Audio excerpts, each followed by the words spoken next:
Who would win in a fight, the Tarnished or the Nightfarers?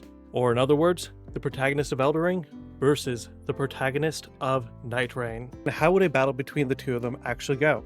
Now, of course, there are multiple Nightfarers, but I'm going to assume that they're all about the same, even if we know that may not necessarily be the case, because in the end, they fight very similar opponents with each other. So to determine which one would actually win in a fight, we actually do need a point of reference. So we're going to be looking at the standpoint of lore rather than base game mechanics, just to keep things fair since, well, Nightreign wasn't balanced around PvP. Because if that was the case, the Nightfarers would win by speed alone. In addition, we are assuming this is both endgame Tarnished and endgame Nightfarers, because the Nightfarers are already established heroes, so they're already going to be quite powerful compared to the Tarnished of no renown. So with all the caveats out of the way, let's go ahead and determine on how powerful these guys are compared to each other. And to do so, we need to dissect 3 categories. And that would be to determine how powerful they are in terms of their skills and abilities, how powerful their immortality is and how it works, and finally, how powerful they are in terms of strongest feats. Now we're going to start off with one of the most controversial ones that were added in Nightreign, and that is going to be skills. And this right here is actually where the Tarnished actually does struggle a little bit, because outside of the skills and ultimates, they effectively have access to the same, well, abilities. And unironically, the Tarnished just doesn't have the same skill setup, as in they don't have the equivalents to the skills or ultimates that any of the Nightfarers have, with one exception. The Tarnished has the ability to summon, and they have the ability to summon spirits, making them very similar to the Revenant. Although one could argue the Tarnished does have access to stronger spirits, since the Tarnished actually has the ability to summon legends. However, the Nightfarers do have a trick up their sleeves with their ultimate-like abilities, and the Tarnished really has none of that, meaning that when we talk about abilities alone, the Nightfarers do have an edge. So then let's go on to the next category, because this is actually very important for this matchup. Let's discuss their mortality and who has a stronger form of it. Because here's something really strange in both these games, and that is when your character dies, it is canon. However, these characters have different forms of immortality. So let's go ahead and discuss that, starting off with the Nightfarers, which is based off of several concepts, including the will of the Round Table Hold, with their spirits bound to the crypts below it, along with the Round Table's hold, time manipulation. Meanwhile, the Tarnished is a bit of a different story, as they hold their own immortality and their own mortality in the palm of their hands through the rune of death. Now, this does mean the Tarnished has the ability to determine on who can die. However, this isn't really a counter to, let's say, the Nightfarers Round Table Hold, as there's a strong likelihood the Round Table Hold does have an option to this, as in all continuity it could technically just rewind time. And if that actually worked, that means that having the Rune of Death actually plays to the detriment of the Tarnished, because they're carrying their own mortality with them. However, that does not mean the Tarnished is out of options, because they do have ancient dragon smithing stones, which can be used to create god-slaying weapons, which has the ability to kill a god because it can kill things outside of time. That means that these characters have 2 completely different win cons. Either the Nightfarers divest the Rune of Death away from the Tarnished, or the Tarnished slays one of them with a god-slaying weapon. Now here's the thing, in this case right here, the Tarnished definitely has the edge. And there's a few reasons for this, but the biggest one is we don't even know if the Nightfarers can use the Rune of Death.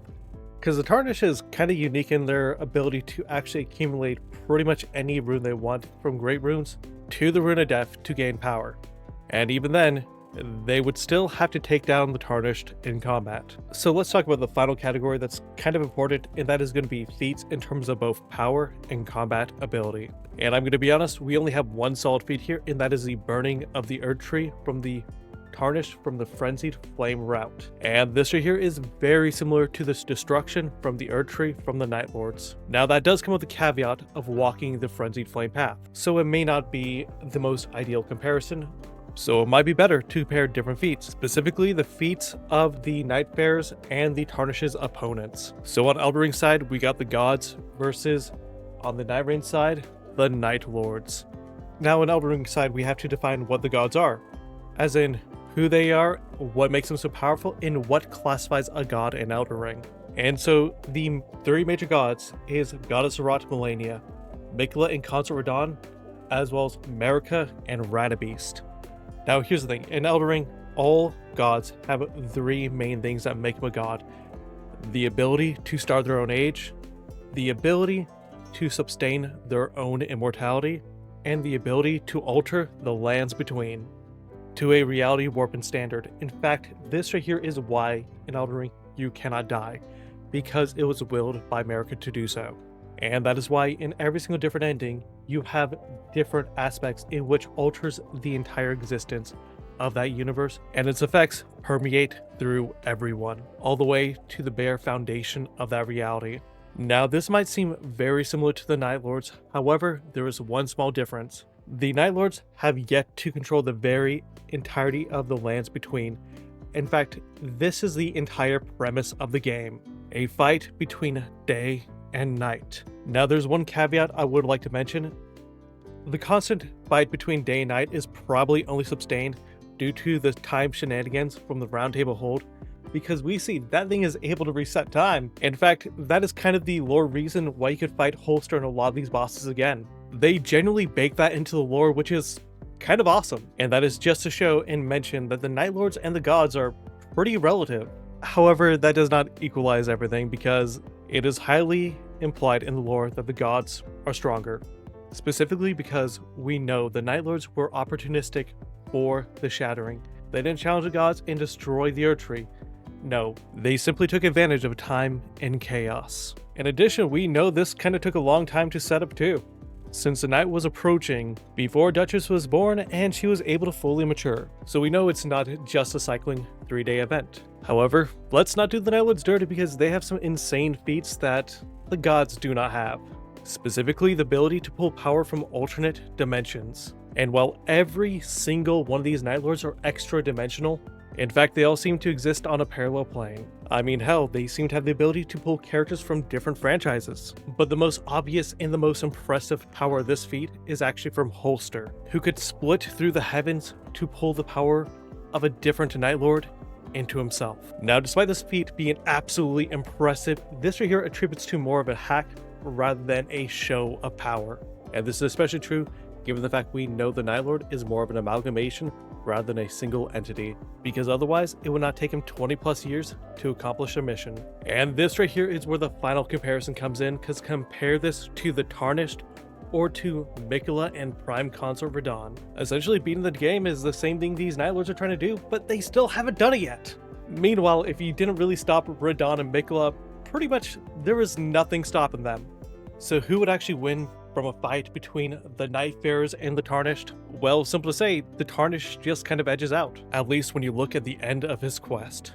However, this is not a necessarily fair comparison, because the Nightfarers never typically fight alone. In fact, they use teamwork as their biggest advantage. And hunting as a group of 3 kind of changes everything, and that puts the ball back into the Nightfarers' court. Because at the end of the day, these fighters are still relative. And we know that the amalgamation that is the Night Lords are effectively comparable to the gods. In addition, we know at the end of Wilder's quest that he used a larval tier to become the next Night Lord in order to save his sister, showing that in a way he's kind of relative to the Night Lords in terms of power.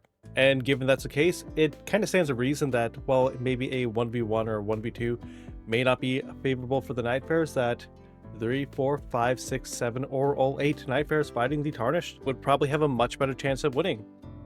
So in summary, pretty much the Tarnished is going to win in a 1v1 against pretty much any of the Nightfarers.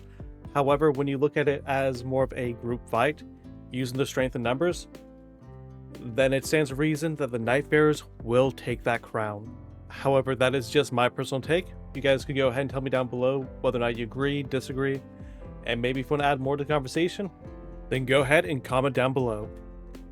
Alright, thank you guys for getting this far in the video. Please consider liking and subscribing, and have an awesome day.